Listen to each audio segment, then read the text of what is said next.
You're listening to Greater Good Radio Hawaii. Please visit us online at greatergoodradio.com. Today's guest is Admiral Thomas Fargo, retired commander of the U.S. Pacific Command, and is currently the CEO of Trex Enterprises.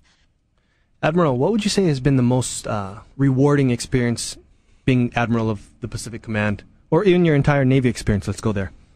Well, let's talk about the Pacific first. I think probably underpinning all that I've had the privilege to do is building relationships with these countries in the Pacific. That's been hugely important.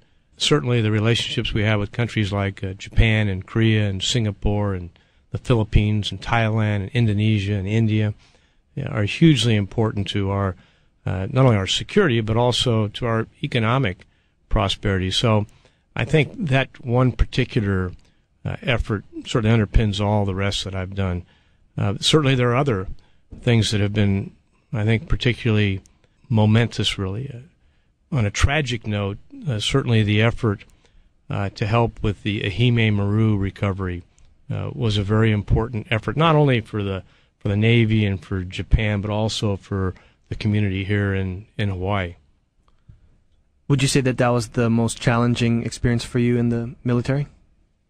Well, pretty close. There's certainly been many others that I might rank on the same level, but the Ehime Maru was different because it taught us all an important lesson. One is that no matter how tough the problem, if the community and the people that really are the stakeholders want to come together to solve the problem, they can. I mean, who would have imagined that we could salvage a ship within 1 mile of Waikiki that had hundreds of thousands of gallons of fuel on board, just so that we could return the remains to those families. So, that was an effort where people knocked down all of the hurdles necessary to achieve success.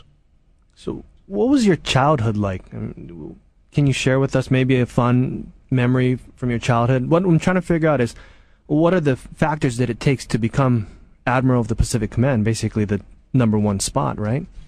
Well, I think you have to be a little bit lucky to have this kind of an opportunity, and certainly this country provides those opportunities. I mean, I grew up, as I said, in a Navy family and went to the Naval Academy for my college experience.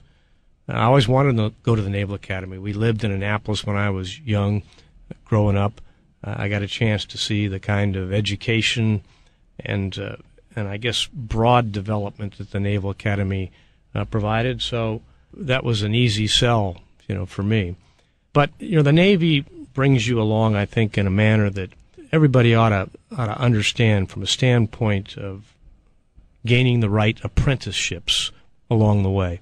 I don't think anybody wakes up when they graduate from college and says, I'm going to be the commander of the Pacific Fleet or the Pacific Command.